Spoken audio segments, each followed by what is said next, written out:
Today's topic is classroom management workshop. Today we are going to discuss classroom management workshop, and your active participation will be highly appreciable. The first slide is workshop goals. What do you understand by the classroom management? We daily go into the classroom, teaches, but do we practice this in the management?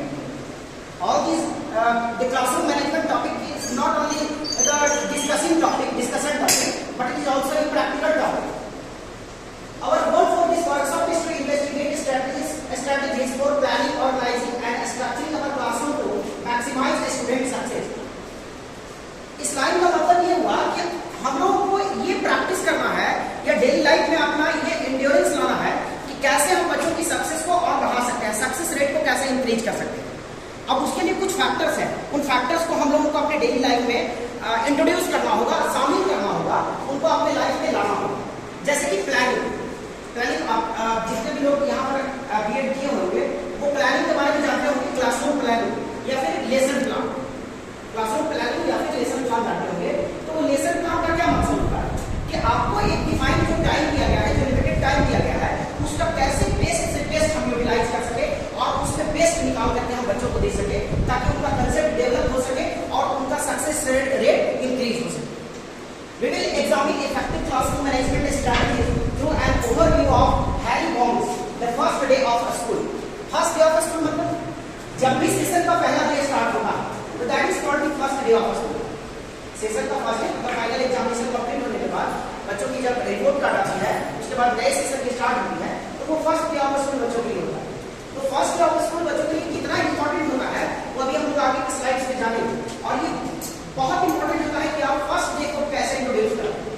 कई सारे schools में ये देखा जाता है कि वहां पर फर्स्ट डे को एज ए ओकेजन सेलिब्रेट किया जाता है। एक स्कूल में तो मैंने देखा कि वहां पर मनाया जाता है, तो वो पूरे प्रोसेस के साथ वहां पर मनाया जाता है, इंटरैक्शन विद क्लास टीचर, ये various programmes with class teacher, know your class teacher, अपने क्लास टीचर को जानिए, उनकी क्या क्या खूबियां हैं, हो सकता है बच्चों को वो पसंद आए या किसी मायने में हो सकता है वो नापसंद आए।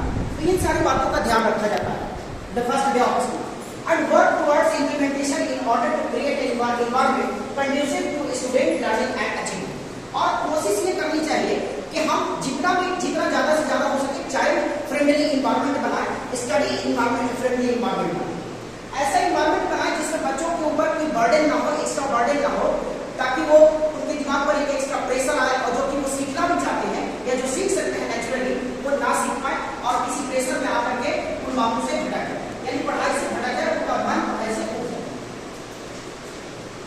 बेन फ्रैंकलिन एक फिलोसोफर थे एंड एंशिएंट चाइनीज प्रोवर्ब, एक पुराना चाइनीज प्रोवर्ब है, say tell me and I will forget, आप मुझे बताओ या मुझे कुछ कहो मैं भूल जाऊं, teach me and I will remember, आप मुझे पढ़ाओ तो मुझे कुछ टाइम के लिए रिमेंबर रखें। अगर आप मुझे कुछ बातें बताएंगे, कुछ पढ़ाएंगे, पढ़ाने की कोशिश करेंगे तो हमको कुछ टाइम तक ही वो याद रहेगा, बाद में तो हमारे दिमाग से फेड हो जाएगा। Involve me and I will learn, अगर उस बात में हमें इन्वॉल्व कीजिएगा, अगर डायरेक्ट रूप से एक्टिव पार्टिसिपेशन मेरा रहेगा, यानी चाइल्ड का अगर चिल्ड्रन का एक्टिव पार्टिसिपेशन किसी भी वर्क में होगा तो वो उनके दिमाग पर ज्यादा असर करता है। As for example daily life में हम लोग देखते हैं कि जो हम लोग किसी चीज कोई बात किसी के मुंह से सुनते हैं कि मतलब ऐसे ही भरतली अगर सुन ली तो वो बात, और किसी बात को हम एक्टिव पार्टिसिपेशन यानी कि अगर मूविंग पिक्चर के रूप में, जिसको मूवी बोलते हैं, हम लोग फिल्म वगैरह देखते हैं तो सिनेमा वगैरह में देखे जाते हैं, मूविंग पिक्चर देखते हैं, तो वहां पर हम लोगों को एक एक चीज, एक एक बात, एक एक डायलॉग याद होगा, किस मूव के बाद कौन सा डायलॉग आएगा, ये बातें हम लोगों के दिमाग में बहुत लंबे समय तक रहती है। तो यही बात इसमें कहा जा रहा है कि कोई बात अगर सिर्फ बता दीजिएगा तो हम भूल जाएंगे, पढ़ाइएगा, पढ़ाने की कोशिश कीजिएगा तो कुछ टाइम तक याद रहेगा, लेकिन अगर उस चीज में हमको इन्वॉल्व कीजिएगा, मुझे अगर इन्वॉल्व कीजिएगा तो वो हमारे दिमाग में लंबे समय तक बना रहेगा। 20 फैक्टर्स गवर्निंग स्टूडेंट लर्निंग, बच्चों को पढ़ाई लिखाई से संबंधित 28 फैक्टर्स हैं जो कि उनको मदद करता है, उनके दिमाग पर असर डालता है, उनका इफेक्ट होता है। Listed in rank order wise यहाँ पर दिया गया है। क्लासरूम मैनेजमेंट जिसमें फर्स्ट ऑर्डर जाता है, सेकंड आता है इंस्ट्रक्शनल लर्निंग प्रोसेस, कैसे कैसे बच्चों को पढ़ना है, जो चीजें पढ़नी है, जो बातें उनको सीखनी है चैप्टर से रिलेटेड या जो भी टॉपिक है उससे रिलेटेड, तो उनको इंस्ट्रक्शन देना है कि इसमें कैसे कैसे पढ़ाई होगी, क्या स्टेप बाय स्टेप हम लोग को फॉलो करना है, उसमें कुछ एक्टिविटीज क्या ऑडियो विजुअल या केवल डेमोन्स्ट्रेशन, या हो सकता है उसमें कुछ मूविंग ये करवा करके बच्चों को एक्टिविटी करवा करके सिखाया जाए, इस तरह की बातें। उसके बाद थर्ड में आता है पेरेंटल एंड होम सपोर्ट। देखिए किसी भी बच्चे को पढ़ाई लिखाई के लिए केवल अगर टीचर्स के ऊपर छोड़ दिया जाए या स्कूल के ऊपर छोड़ दिया जाए तो ये संभव नहीं है कि बच्चा सब कुछ सीख पाए। टीचर्स के पास बच्चे कुछ समय के लिए ही होते हैं, एक पार्ट के लिए, जैसे 5 घंटे या 6 घंटे, इससे ज़्यादा बच्चे टीचर्स के पास नहीं होते। उनका ज़्यादातर टाइम बीतता है घर में। तो ये डिपेंड करता है माँ बाप पर और घर के माहौल पर भी, इन्वायरमेंट पर भी डिपेंड करता है कि बच्चों को जो स्कूल में सिखाया जा रहा है वो बच्चा जाकर के घर में उस इन्वायरमेंट को फिर से गेन कर पा रहा है या नहीं कर पा रहा है, या फिर स्कूल में जैसा इन्वायरमेंट था उससे बिल्कुल ड्रास्टिक इन्वायरमेंट उसको घर में मिल रहा है, तो फिर उसका जो पढ़ाई लिखाई स्कूल में हो रहा है उसका ज़्यादा असर उस बच्चे के एजुकेशन पर नहीं पड़ता। इसके बाद इसी तरीके से रैंक ऑर्डर वाइज करके दिया गया है। और लास्ट में आता है क्लासरूम डेमोग्राफिक्स। क्लासरूम डेमोग्राफिक्स मतलब है कि क्लासरूम सेटअप कैसा आपका है, क्लासरूम में फैंस वगैरह है या नहीं है, टेबल है या नहीं है, बेंचेस अरेंज वे में है या नहीं है, आपके टेबल पर क्या क्या चीजें हैं, आप पढ़ाने के लिए किस किस मेथड का यूज करते हैं, या फिर आप जो मेथड यूज करते हैं उसमें क्या क्या आपके पास वहां पर हो सकता है कुछ एड्स और टीचिंग एड्स जिसको बोलते हैं। टीचिंग एड्स का मतलब है कि आप वहां पर क्या यूज करते हैं।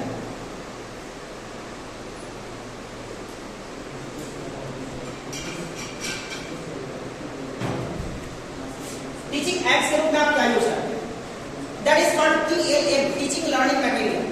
टीचिंग लर्निंग मटेरियल में बहुत सारी चीज यूज हो सकता है, जैसे कि हम सर जनरली यूज करते हैं प्रोजेक्टर का, स्मार्ट बोर्ड का यूज करते हैं, ये ब्लॉग्स का यूज करते हैं, या जो टीचर पढ़ाते हैं तो मैप्स वगैरह का यूज करते हैं। तो ये सारा टीचिंग लर्निंग मटेरियल में आता है। टीचिंग लर्निंग मटेरियल काफी हेल्पफुल होता है बच्चों को स्टडी करवाने में। नेक्स्ट आता है classroom management. Classroom management refers to all the things a teacher does to organize space, time and material so student learning can take place. बच्चों को ढंग से अच्छे से पढ़ाया जा सके, उन्हें प्रोडक्टिव लर्निंग करवाई जा सके, उन्हें कंस्ट्रक्टिव लर्निंग करवाई जा सके, इसके लिए क्लासरूम मैनेजमेंट हम लोगों को क्लासरूम मैनेजमेंट पर ध्यान देना होगा। और उसके लिए करना क्या होगा, तो बच्चों को ऑर्गेनाइज वे में पहले तो बैठाना होगा, यानी ध्यान ये देना होगा कि जिस बच्चे की हाइट कम है वो आगे बैठे, जिन बच्चों की हाइट थोड़ी ज्यादा है वो पीछे बैठे, यानी कि हाइट वाइज सीक्वेंस में अकॉर्डिंग टू हाइट को बैठाया जा सके ताकि उनको देखने में कोई परेशानी ना हो, टीचर्स के साथ इंटरेक्शन में कोई परेशानी ना हो, बच्चों के साथ आई कांटेक्ट में कोई दिक्कत ना हो। इसके बाद आता है स्पेस। दो बच्चों के बीच में एक जो स्टैंडर्ड स्पेस होना चाहिए वो बच्चों को मिलना चाहिए ताकि वो कम से कम ढंग से लिख सके, बुक्स रखने के लिए उनके पास जगह हो, ऐसा ना हो कि बुक्स के ऊपर ही या बैग के ऊपर ही रख करके लिख सके, तो बैग को रखने के लिए भी उनके पास स्पेस होनी चाहिए। टाइम, जो क्लासरूम में पढ़ाया जाता है तो पीरियड्स का भी टाइम कुछ ऐसा होना चाहिए ताकि उतने डिफाइंड टाइम में किसी एक टॉपिक को फिनिश किया जा सके। ऐसा ना हो कि आपने टॉपिक स्टार्ट किया और टॉपिक स्टार्ट करके अभी स्टार्ट ही किए थे, टॉपिक बीच में ही था और कभी टाइम आपका एंड हो गया। तो ये टाइम मैनेजमेंट भी बहुत बड़ा फैक्टर है। टाइम मैनेजमेंट हमको ऐसे करना होगा कि उसके लिए एक हमको इफेक्टिव लेसन प्लान बनाना होगा। उस लेसन प्लान में हमको उन चीजों को ऐड करना होगा जो कि उतने फिक्स टाइम में, लिमिटेड टाइम में खत्म किया जा सके, फिनिश किया जा सके। Management skill are crucial and fundamental. Management skill हमारे पास होना चाहिए और हर एक टीचर के पास ये मैनेजमेंट स्किल लगभग होती ही है और वो करते भी हैं, इसको अप्लाई भी करते हैं क्लासेस में। जनरली ये देखा जाता है कि बच्चे हाइट वाइज बैठे हुए हैं, अरेंज वे में कॉपीज बुक्स वगैरह रखी हुई हैं, उनको स्पेस भी अच्छा खासा मिलता है लिखने के लिए। और डेली लाइफ में हम लोग करते भी हैं, ये अपना जब डेली क्लासरूम में जाते हैं तो ये सारी चीजें मैनेज करते भी हैं। A well managed classroom has a setup of procedures and routines that structure the classroom. अब यहाँ पर आता है कि क्या प्रोसीजर होनी चाहिए, तो प्रोसीजर ये होनी चाहिए कि क्लासरूम मैनेजमेंट की जब आते हैं बात आती है तो इसमें बहुत सारी चीजें आ जाती हैं। अब ये डिपेंड करता है कि जिस क्लास में आप जा रहे हैं उस क्लास में बच्चे इन बातों को कितना समझते हैं। और एक बार जब ये बातें बता दी जाती है तो इसको डेली रिपीट करने की जरूरत नहीं होती है। जैसे कि बच्चे को एब्सेंट करना है तो ये क्लासरूम मैनेजमेंट का ही पार्ट है कि एब्सेंट करने के बाद आपको क्या प्रोसीजर फॉलो करना है, आपको एप्लीकेशन लानी है या डायरी मेंटेन करके लानी है या उसमें पेरेंट्स का सिग्नेचर होना चाहिए, या आप एब्सेंट अगर करने वाले हैं या किसी फंक्शन में जाने वाले हैं उसके लिए प्रायर इन्फॉर्मेशन दे करके जाए। तो ये सारी क्लासरूम मैनेजमेंट की बात है। Effective teachers manage their classroom ineffective teacher discipline their classroom. Effective teacher अपने क्लासरूम को मैनेज करते हैं। यहाँ पर दो लाइन कितना क्या लिखेंगे, effective teachers manage their classroom. Effective teachers अपने क्लासरूम को मैनेज करते हैं और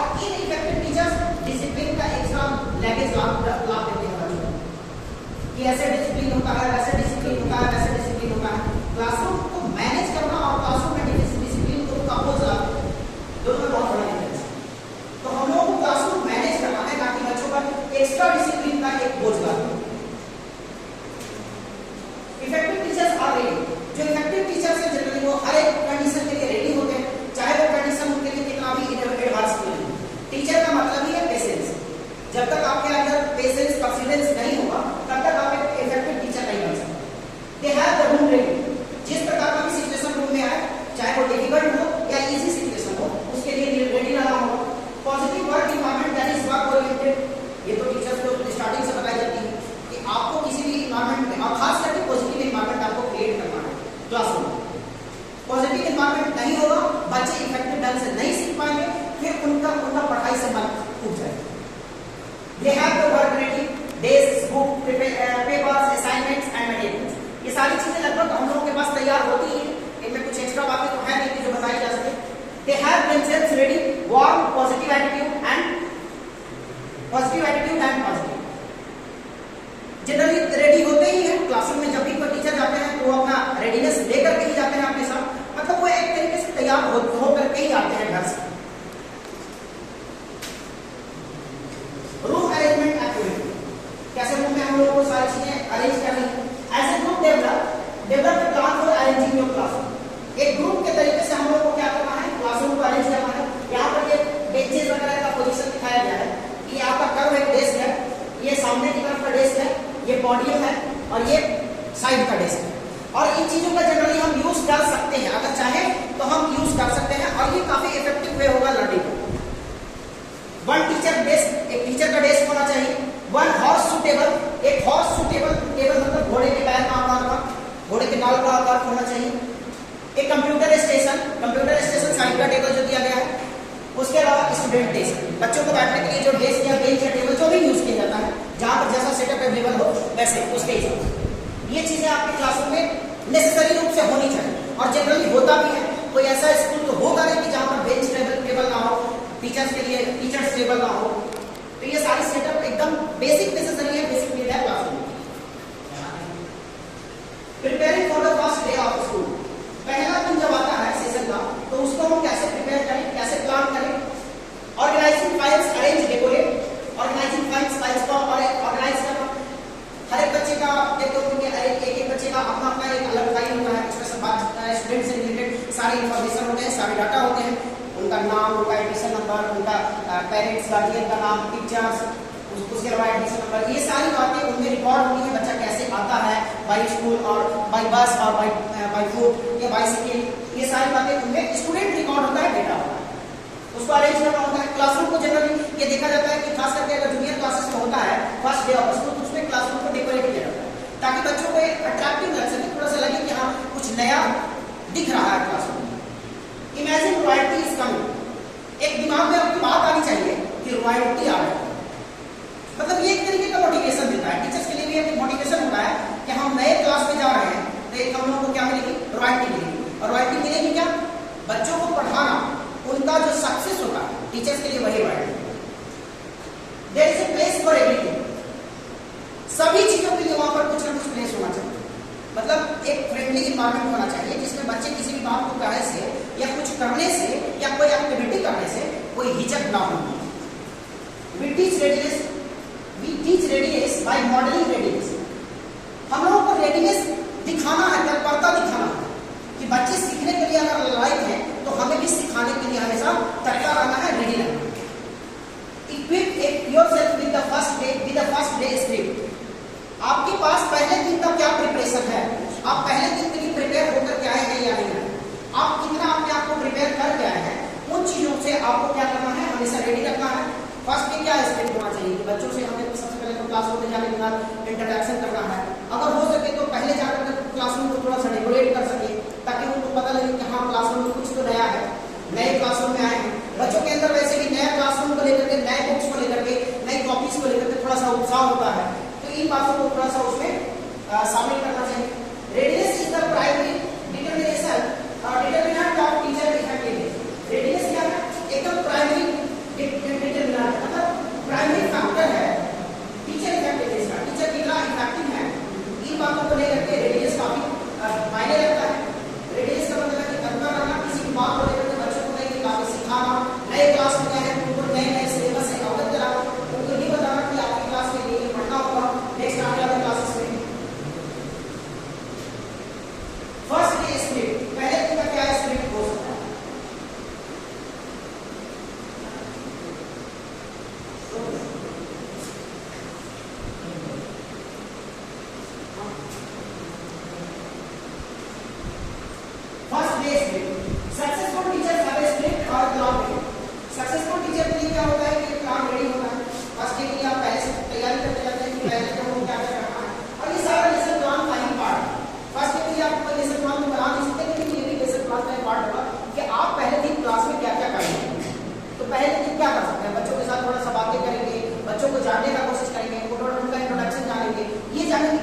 जानना, उनके मेंटल एबिलिटी को जानना, उनके फिजिकल एबिलिटी को जानना, उनकी थिंकिंग को जानना, उनके बैकग्राउंड को जानना।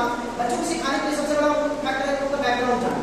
जब तक उनके बैकग्राउंड नहीं समझ पाएंगे तब तक ये नहीं समझ पाएंगे टीचर कि कैसे उनको बताना है, कैसे सिंप्लीफाइड वे में बताना है। Plan out every minute of your day. हर एक मिनट के लिए टीचर्स को क्या करना चाहिए, प्लान करना चाहिए। और ये प्लानिंग काफी इफेक्टिव भी होती है। अगर आप प्लान करके जाते हैं तो टीचर्स को ऐसा ना लगता है, कई बार ऐसा होता है क्लासरूम में कि अगर प्लान करके नहीं जाते हैं ना तो अचानक से कोई मैटर ही नहीं होता है बताने में, तो फिर वहां पर प्रॉब्लम हो जाती है। बच्चे फिर अपनी एक्टिविटी करना स्टार्ट कर देते हैं। और जनरली जो फर्स्ट डे स्क्रिप्ट होता है वो टीचर सेंटर्ड होता है, चाइल्ड सेंटर्ड थोड़ा कम होता है। चाइल्ड सेंटर्ड तो फिर जब सिलेबस स्टार्ट हो जाएगी तो फिर वो चाइल्ड सेंटर्ड होगा। Know the names of your student. बच्चों का इंट्रोडक्शन, नाम क्या जानेंगे, नाम जानेंगे, उनका इंट्रोडक्शन जानेंगे, वो कैसे स्कूल आते हैं या कहाँ से बिलोंग करते हैं, उनकी बिलोंगिंग्स के बारे में। List dismissal procedure. Dismissal procedure यानी कि जब छुट्टी वगैरह होगी तो कैसे उनको जाना है, कैसे निकल करके क्लासरूम से जाना है, उनको लाइन अप होकर के जाना है, या शांति साइलेंटली उनको वॉक करना है, या जब भी वॉक करना है तो दौड़ना नहीं है। ये सारी बातें कैरी और स्क्रिप्ट ऑन ए क्लिपबोर्ड। एक क्लिपबोर्ड में आपको जितना भी ये क्लासरूम मैनेजमेंट से रिलेटेड आइटम्स है वो क्लिपबोर्ड में आपको एक कैरी बैग में ये करना है। क्लिपबोर्ड में भी कर सकते हैं या फिर आप फाइल में बना करके उसको कैरी कर सकते हैं। जो भी चीजें हैं क्लासरूम मैनेजमेंट से रिलेटेड या फिर इंट्रोडक्शन का है, बच्चों का फाइल है, वो सारी। What you do on the first day of the school will determine your success or failure for the rest of the school day।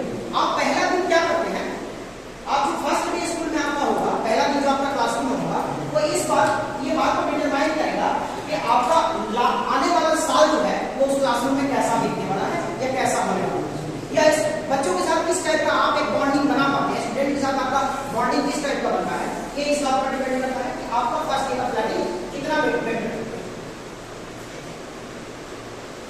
Creating your first day script. पहला दिन का स्क्रिप्ट हम कैसे तैयार कर सकते हैं, इसमें कुछ बातों को फॉलो किया जाना जरूरी है। देखिए थोड़ा सा फाइल पर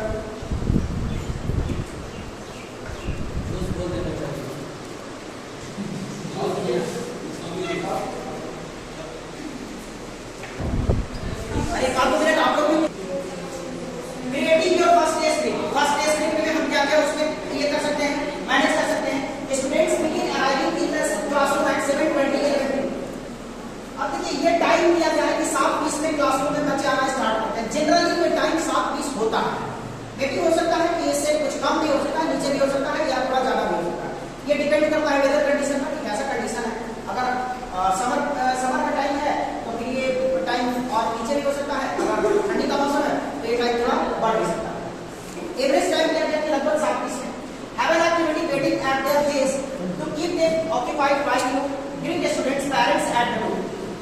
एक एक्टिविटी क्या होनी चाहिए वहां पर, एक्टिविटी आपके डोर स्टेप पर ही होना चाहिए कि जैसे ही स्टूडेंट वहां पर एंटर करते हैं क्लासरूम में तो वहीं पर आपकी एक एक्टिविटी होनी चाहिए कि कैसे उनके साथ ग्रीटिंग्स करनी है, उनको क्या विश करना है, गुड मॉर्निंग, गुड मतलब जो भी गुड मॉर्निंग जनरली मॉर्निंग का टाइम नहीं होगा तो गुड मॉर्निंग या फिर हेलो, वेलकम ये बोल करके, हैव ए नाइस डे ये सब बोल करके उनको ग्रीटिंग्स कर सकते हैं।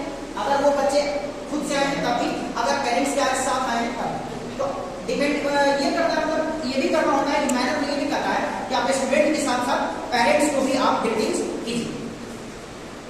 Levels are helpful for learning students ने।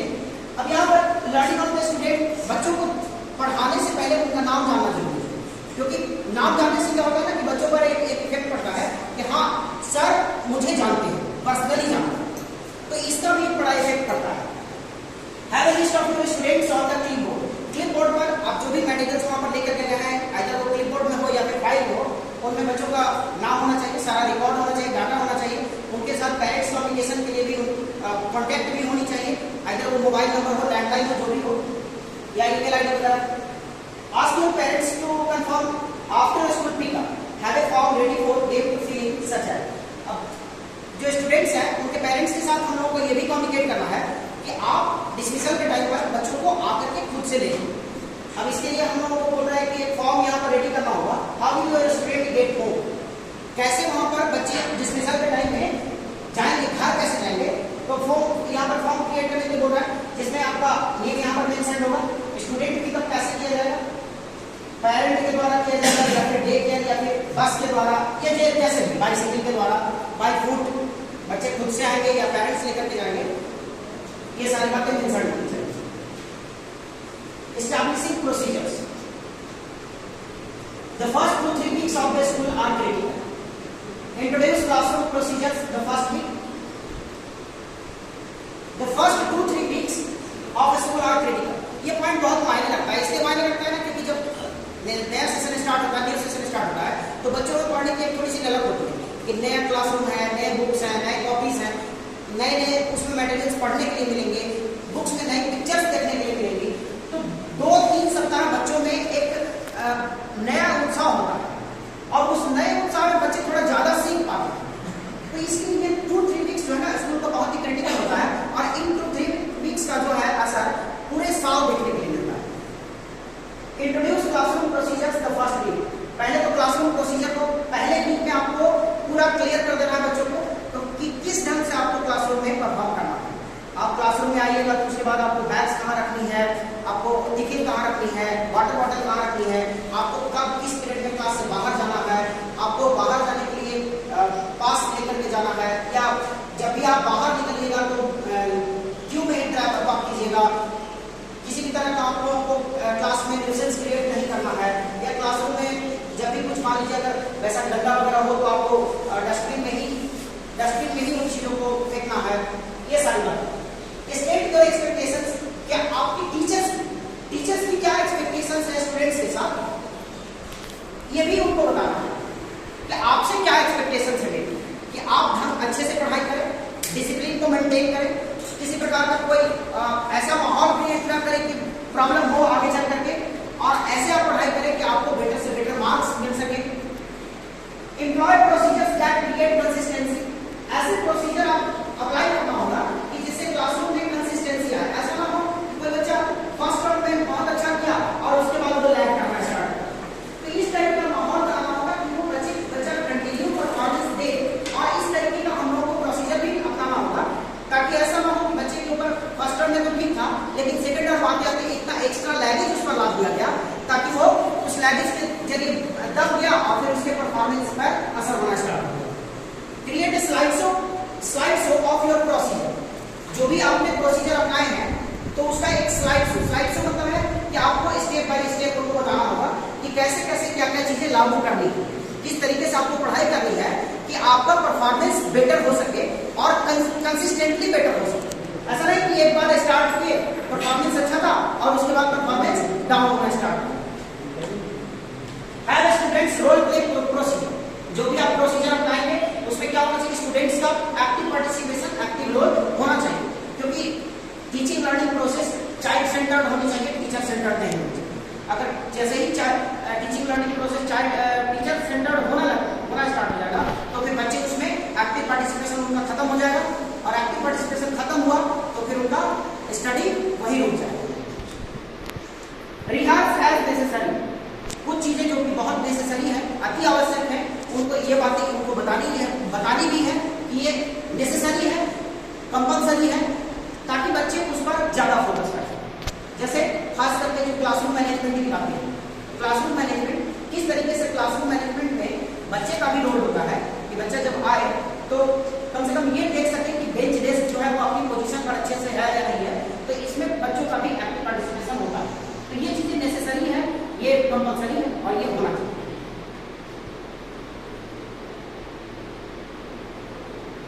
Effective teachers spend the first 2 weeks teaching the student to be in control of their own action in a consistent classroom environment. Effective teachers क्या करते हैं, पहले 2 week को क्या करते हैं कि वो अपने क्लासरूम को पहले कंट्रोल करते हैं और उसके बाद अपनी टीचिंग को कंट्रोल करते हैं। क्लासरूम कंट्रोल का मतलब है क्लासरूम मैनेजमेंट की बात है, और उसके बाद अपनी टीचिंग को कंट्रोल करने का मतलब है कि वो जो पढ़ा रहे हैं उन पर भी उनका कंट्रोल होना चाहिए कि बच्चे की तरह सीख रहे हैं या फिर वैसे ही वेस्ट जा रहा है।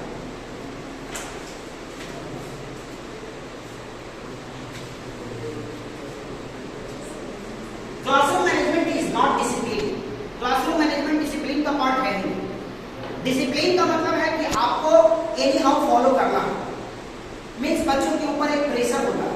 क्लासरूम मैनेजमेंट इससे बिल्कुल अलग है। Discipline plans have rules. Discipline का रूल होता है कि आपको ये रूल फॉलो करना ही करना है। क्लासरूम मैनेजमेंट प्लान्स आपको ऐसे करना है, ऐसे करना है, ऐसे करना है, उसमें फ्लेक्सिबिलिटी होती है। क्लासरूम मैनेजमेंट में फ्लेक्सिबिलिटी होती है, डिसिप्लिन में कोई फ्लेक्सिबिलिटी नहीं होती। You have to do this means you have to do. A procedure is a method of process for getting things done. Procedure management में ये होता है कि उसमें प्रोसीजर है, चीजों को आपको कर लेना। जरूरी नहीं है कि तरीका वही होना चाहिए, तरीका कुछ भी अपना है बट वो फॉलो हो जाए। Procedure simplify the task of succeeding at the school. Procedure में क्या होता है, मैनेजमेंट में क्या होता है कि वहां पर सक्सेस का रेट बढ़ जाता है। डिसिप्लिन में सक्सेस का रेट बढ़ने का चांसेस बहुत कम होता है। बस करना है तो करना है, किसी भी टाइप से करना है। सक्सेस का रेट, सक्सेस कब होगा? सक्सेस जब तक बच्चों का इंटरेस्ट नहीं होगा किसी काम में, तब तक सक्सेस का रेट बढ़ नहीं सकता, इंक्रीज नहीं होगा। डिसिप्लिन बॉन्ड द स्टूडेंट्स, बिल्कुल, बट प्रोसीजर क्रिएट